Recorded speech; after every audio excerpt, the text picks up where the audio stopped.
Alla, take us back to October 2024. AI was not that good back then. Obviously, I was already obsessed with AI. And you'd reached out to me and you said, you've got 60-page government RFP. I think 60 pages were just the rules of this government RFP. And you asked if I would help. I thought about it and I thought, let's test my AI. I've created these digital twins, spent a lot of time and effort. They've never done a government RFP. They know nothing about your industry. They know nothing about recruiting, tech people for government jobs. This will be a good test. Let's give it a shot. So I ran it through my AIs, and I know I sent you an email within the first hour or two, and I said, send me some case studies, and you sent me some case studies. And I think that's the only thing I'd asked. I sent it back, and then you tell us the rest of the story, what happened, and tell us what was this $5.5 million RFP all about? I remember it was back in October, and I did send you an RFP that me and my team worked on, but I knew we are not going to win with that one. For the government sector clients and the government sector proposal, especially municipal government, they are extremely process driven. The RFP has to precisely analyze each question and answer with the knowledge of my company, our delivery model, and how we do business. And at that time, I remember you were able to analyze and actually tailored your response to my company's abilities. What's interesting is that if I was to hire professional RFP writer, that's the average salary for the professional RFP writer in Canada is 140K. Or if I were to hire the whole team of proposal writers, I don't think I would have been able to achieve those results overnight. So the stuff you've done with AI is just incredible. I think the reason most companies don't respond to RFPs is they're super hard. It's a lot of work. Agency that I ran for 25 years around the world, we wouldn't actually do RFPs because I would have to take my top 3 or 4 people for weeks. They'd be working on this RFP and there's no what if we don't get it? What a waste of time that would be. We're taking my best people off great client work for a hope to win something. I hated it. What I think is amazing about AI is when you actually give AI all of the data, the knowledge, it was trained on my thinking. But then when you gave it a really good problem, it was incredible how in hours, and this is back in 2024 where AI wasn't that good, it could beat an entire floor of proposal writers. Let's talk about some of the competition you had for the RFP. The competition were large enterprise clients like Deloitte, KPMG. Those are big clients. And think about us, a small recruitment agency who were competing against those large enterprise clients, and we were still able to win. And those big clients all have lobbyists. So the fact you could beat these companies, it's incredible. It's August 2026. This is years later. What advice do you have if there's a business owner listening, based on what you learned about how just using AI, you could win these massive government RFPs or other RFPs? What advice would you give to a business owner, a business leader right now watching us today? I think if we don't use AI at this point, we're just missing out. And with the help of AI, we can become so much more powerful as individuals, as professionals, and business owners. I totally agree. I was wrong about something when we first talked about AI years ago. I believed because I was already seeing that I could do 80, 90% of coding by myself, and I'm not even a coder. I thought for sure there's going to be less tech people being hired. But I can tell you, Alla, I was wrong. It's August 2026. I believe that every company now is a tech company. Every company's going to need to hire 1 or 2 good programmers. And even though they're going to be using AI to do 80, 90% of the work, there's that last 10%, whether it's connecting accounts or certain security issues, they're going to have to hire those people. Companies that weren't technology companies before, everyone's a technology company today. I think that you're in the right place, the right time in history. I don't think that we've ever seen as many tech people about to be hired as right now, which again, counterintuitive. I would have denied this even 6 months ago, but I've changed my mind. I really think every company, every department is becoming more technical because we can do so much more, but it's that last 10%, the last 20%, whether it's integrating with our legacy systems or integrating our security issues or a lot of regulated industries like government, banking, legal, financial services, healthcare, they can't use regular AI. That last 10 or 20% is really important. So, but what do you think are some of the challenges as you meet leaders? What have you found? What is their appetite like for AI? Are you seeing they're resistant? What are you seeing in the marketplace? I do see a lot of resistance, especially with my clients. I can tell you, Roman, and actually candidates as well. A lot of candidates would not like to have an interview with AI. The reason why is because they think that even though AI is less biased than a human, a lot of candidates would prefer a real human interaction just because they do not know how to interact with AI. They do not know what it is and how the information is gathered and how it's processed after.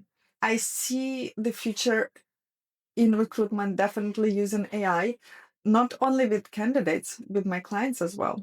It's helping me, first of all, select the best candidates. It became much faster and much more productive as well.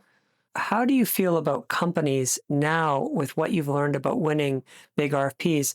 What advice do you give to business leaders when you think about RFPs from businesses or government? Government RFPs are usually the challenging ones. And the reason why is because they're so process driven. You can get disqualified by not answering one question, or if you have not been able to answer the question the way they wanted or structure the answer the way they wanted you to structure the answer. That's why I think it's so important to use AI help for that and become so much powerful. You'll have so much more potential for yourself and your company by using AI, winning those RFPs, and getting in front of your competition. I think for a lot of people, they're worried about AI, like, oh, I'm not technical or I don't have an IT group. But between the two of us, you sent me the RFP that evening. That morning, I opened it. I used 3 AIs at the time that were already trained on the way I think and what I do. But those 3 AIs that I used are free. Anyone could use Claude or anyone could use ChatGPT.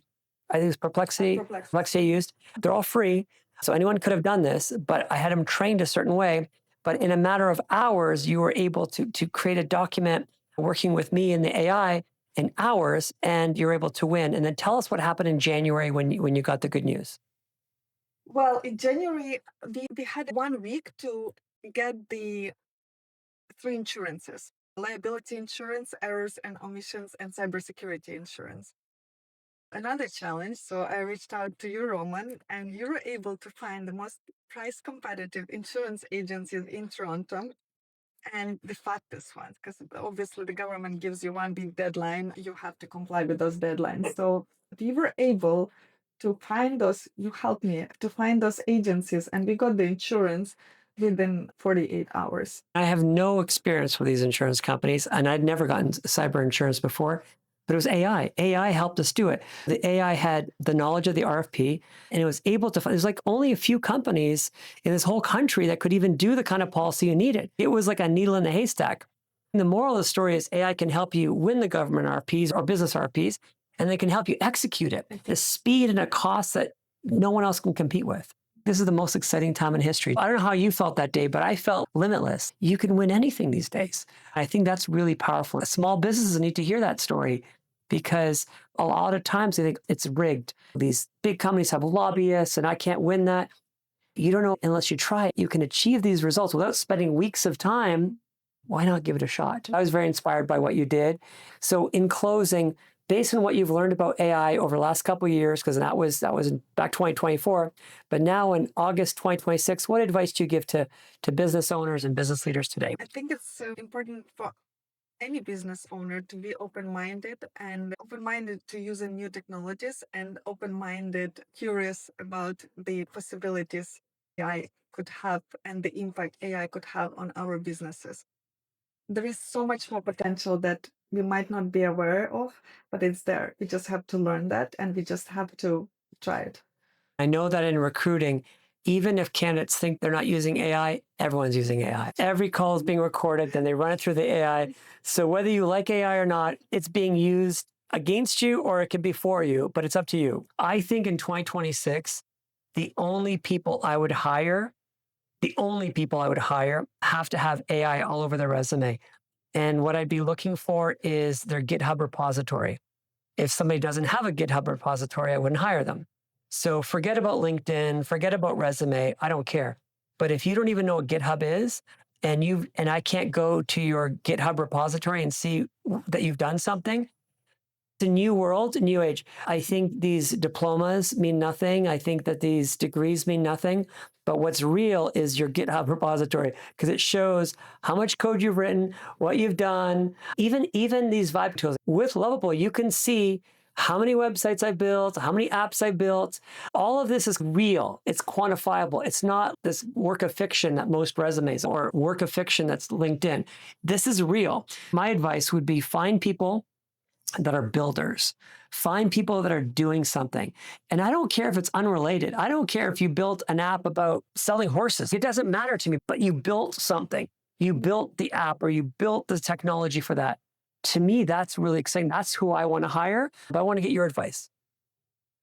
With regards to hiring people, the most important thing that we're looking for is curiosity, being curious, and being curious about the new technologies, being open-minded about the new technologies, and being able to adapt the changes in life. Think about that. Back in 90s, people were not using texting as a way of communication, and they were resistant to that changes. They would prefer to make a phone call instead of text, and nowadays everyone uses that. So I feel like AI could be potentially a new texting in the future. Everyone is going to use it. Everyone is going to adopt it. It's just a matter of time right now. I remember the 1990s, I'm running these free seminars about the internet. We only had 3 places in Toronto that had high-speed internet. There were these 3 internet cafes. So I'd rent out the cafe for a couple hours and I'd do the seminar.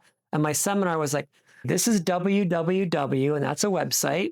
And then I'd have this thing with an @ symbol, and that's going to be your email. And people are like, what if I don't want both? I just want the www. I don't want the thing with that. You got to have both. You got to have the www. And yeah, this is my conversation for tears. Then we're like, social media started. So immediately we're like, this is called Facebook. This is called LinkedIn. This thing's called Twitter. And like, okay, I just want one.